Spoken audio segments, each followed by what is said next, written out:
ከሻቢያና ከአብይ አህመድ አንዱ ትመርጣለህ እንጂ አብይንም ሻቢያንም እኩል ወነጀላችሁ ሁለቱ እኮ የተጋጩበት ምክንያት አላቸው ቴድሮስ ጸጋዬ ሄዶ ህወሓት በትክክል ገልጾ የአይዲዮሎጂ ድርቀት ያለበት መሆኑ የሻቢያ ተላላኪነት በሽታው ውስጥ ያለ ደም ስር ውስጥ ያለ መሆኑ ከነገረን በኋላ ሄዶኛው ህወሓት ከአብይ አህመድ ጋር ሲያነጻጽር ታገኘዋል ቴድሮስ አንዱ በትግራይ ህዝብ ገብቶ እየፈተፈተ አንዱኛው ደግሞ ነው አይሆንም ብሎ እያለ ነው ያለው ግን ምን አላቸው መሰለህ ይኸውልህ ለዶክተር አብይ ማለት በቃ ለይሄ ዘረኝነት ተሳቢው ውስጣቸው አጥንታቸው ድረስ ስለገባ አውሮ ሰንክፎ በቃ ስለያዛቸው ሰብሮ ስለያዛቸው እውነታውን ከማየት ሁሉ ያግዳቸዋል ተቀላ ህወሓት በትግራይ ህዝብ የሚፈጽመው ግፍና በደል ከዘረዘረ በኋላ አብይ አህመድ እንደዚህ አድርጎ የሚዘረዘው ይላል አብይ አህመድ ከህወሓት ጋር ሳይነጋገር ሳያወራ ከህወሓት ጋር በትግራይ ህዝብ ላይ ኮንስፓየር እያደረገ ነው ብሎ ይልኛል እኔ ምን ቴድሮስ ተው እንጂ አንዱ የትግራይ ህዝብ ጥቅም ለማስከበር እየጣረ ነው አንዱ ደግሞ በትግራይ ህዝብ ጉዳይ ጣልቃ ገብቶ እየፈተፈተ ነው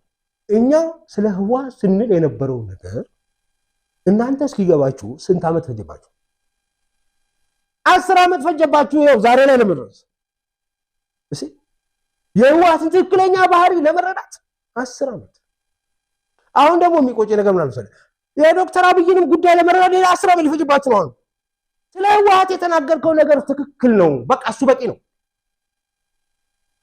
ለምሳሌ በቂ የሚሆነው ህወሓት አንተ ነው ብለህ ያልከው የሐሳብ ድርቀት ያለበት ቆሞ ቀር ነው ብለህ ያልከው ትክክል ከሆነ ከዛም አልፎ የሻቢያ ተላላኪና አገልጋይ ነው ብለህ ያልከው ትክክል ከሆነ ከዶክተር አብይ ጋራ ሊግባቡ ሊስማሙ አይችሉም የዶክተር አብይ ጋራ ያላቸው ጸብና አለመግባባት መንስኤው ምን እንደሆነ በግልጽ እየነገርከን እኮ በሌላ ቋንቋ ዶክተር አብይ የነዚህ ሰዎች ተጻራሪ ወገን ወይ ሌላኛ ወገን ሆኖ አንድ እሱ የለውጥ ሐሳብ ይዞ ሲመጣ እነሱ ቆሞ ቀር ስለሆነ ግጭት ገቡ አንድ ሁለተኛ እሱ የኢትዮጵያን ጥቅም ለማስከበር ሲሄድ እነሱ ደግሞ የሻቢያ ተላላኪ ሆነው ስለመጡ ግጭት ገቡ ይሄ ነው ሎጂኩ እኮ ህወሓት ቆሞ ቀር ነው ካልከው እና አብይ አህመድም እንደነሱ ቆሞ ቀር ከሆነ ምን አጋጫቻቸው አይጋጭም ይሄም ቆሞ ቀር ነው ይሄም ቆሞ ቀር ነው ተሳካረጉ ናቸው የሚጋጩት ለምን መሰል አንዱ ቆሞ ቀር ሲሆን አንዱ ደግሞ ለመቀየር የሚጥር ከሆነ ነው ግጭት የሚፈጠረው ይሁን ህወሓትንም አብይ አህመድንም እኩል መስራቸው ከሁለቱ አንዱ ችግር አለበት ለይስ አዎ ይሁን እነዚህ ጋር አሁን ትላስ ስለ ህወሓት ያልከው የኔ ወንድም እኔ 10 ዓመት ሙሉ ያልኩት ተናገርኩ 10 ዓመት ሙሉ ሳወራው ወያኔ አፉን ሲገርፈኝ ነበር ወዛ ነው እንደ ቆሞ ቀር ነው ብዬ ስላልኩት ነው መከረኛ ያበለኝ እሺ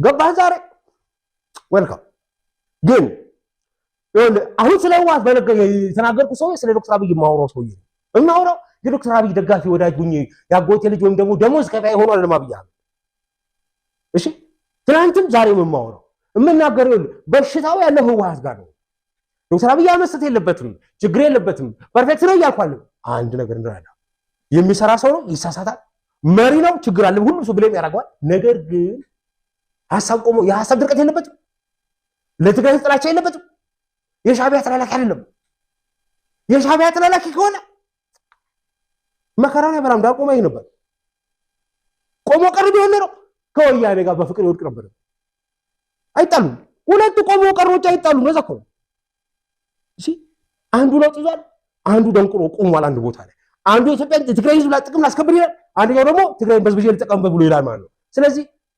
የቆሞ ቀር የሆነው የሻቢያ ተላላኪ የሆነው ማን ነው ህወሓት ራሱ ጊዜ ፈጅበት እንደሆነ ነው እንጂ ይሄን ወታ የህወሓትን ባህሪ ለመረዳት የፈጀበት ጊዜ አላረ ይሄንም የዶክተር አብይንም ጉዳይና የሻቢያንም ጉዳይ ለመረዳት እንዲሁ ጊዜ ወስድ ይሆናል ግን ወታው መቀበል ያለው አንተ እስከተበስል ጊዜ ድረስ ጊዜ መውሰድ ነው እንጂ ሁለቱ አይቀየሩም ሁለቱ ግን አብረው ሄዱ አብይን ህወሓትን እኩል ብለም ለማድረግ መሄድ ቅልነት ምራት ከሁለቱ አሉ እኔ ያለ ህወሓት እንደዚህ ነው ብለን የምንላችሁ ህወሓት እንደዚህ ነው ብላችሁ እና ስንል የነበረው ነገር ከ10 ዓመት የለፋንበት ያወራነውን ነገር ዛሬ ላይ ቃል በቃል ቴድሮስ ጸጋዬ ራሱ ሳይቀርበት ተፈለፊት እንዲህ ነው ብሎ መናገር ጀመረ አሪፍ ያለው እንስማው አይተን እንመለስ ህወሓት በታሪኩ የተለየ ሐሳብ የታገሰበት የተለየ ሐሳብ ያላቸውም ሰዎች ያላሰየጠነበት ጊዜ የለም ይሄ ከድርጅቱ ጥንስስ አንስቶ የተጣባው ደዌ ነው በትጥቅ ትግሉ ሁኔታው ያንን ይጠይቅ ስለነበረ ነው ቢባል እንኳን ከዛ በኋላ በነበሩበት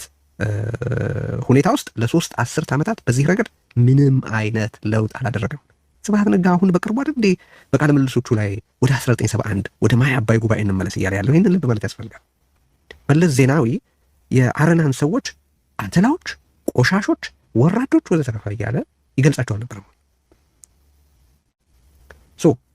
እነዚህ ራሱም ጻድቃን ጨምሮ እነዚህ የህወሓት የተሻሉ የሚባሉ መሪዎች የሰሩት ስርዓት የትግራይን ዘላቂ ጥቅም ከግምት ያስገባ አልነበረም ነበር። እኔ የህወሓትን ልሂቅ በዚህ መንገድ ነው በሁለት መከፍለው፣ ለአይዲዮሎጂው የታመነና ለኤርትራ ብሔረተኝነት የታመነ ብዬ።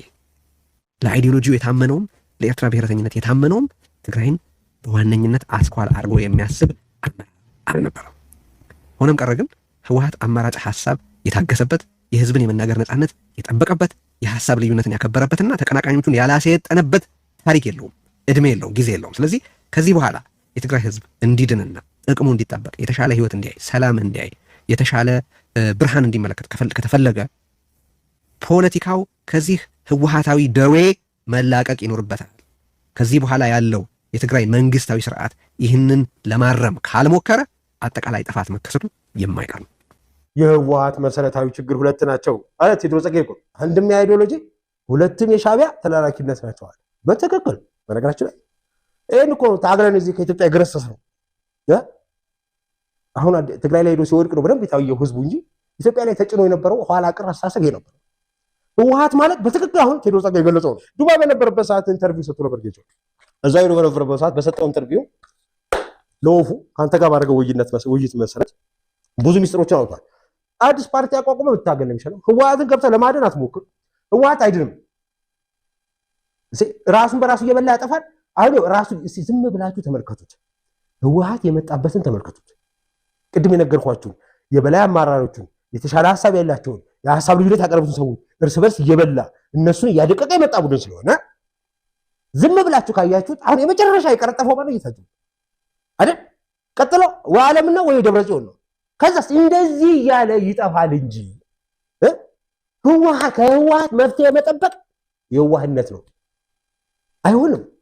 ህወሓት እንዲጠፋ ህወሓት እንዲወገድ መጠበቅ ወይም ደግሞ እዛ ላይ የራሱ ሚና ከመወጣት በዘለለ ህወሓት መፍትሄ ብሎ መጠበቅ የዋህነት ነው። ከዚህ ባለፈ እንደገና አሁን ዓለም ገብረዋህድና ደብረጽዮን እርስ በርስ ተናፎ መቀጠላቸው የማይቀር ነው። ያ እንዳለ ሆኖ ግን አዲስ የሚቋቋመው ጊዜያዊ አስተዳደር ከዚህ ከህወሓት ማነቆ ይላቀቃል ወይ? አይላቀቅም። ይሄ የአስተሳሰብ ባርነት፣ ይሄ የአስተሳሰብ ድንቁርና ይለቀዋል ወይ ካልካ አይለቀው። ጊዜያዊ አስተዳደሩ በነፃነት እንዲሰራ ያስችላል አስችሎ። ስለዚህ እንደዚሁ እየተዘላለፈ ይወድቃል። እኛ መጠንቀቅ ያለብን ሌላ አላስፈላጊ ጦርነት ውስጥ እንዳንገባ አናቱን ማለት ነው ብዬም ብለው እኮ ለዚህ የምኑን አናት ካልከኝ የዚህ አይቀየርም። ወቅታዊ መረጃዎች ቶሎ እንዲደርሳችሁ ቻናሉን ላይክ እና ሰብስክራይብ በማድረግ ይከታተሉ።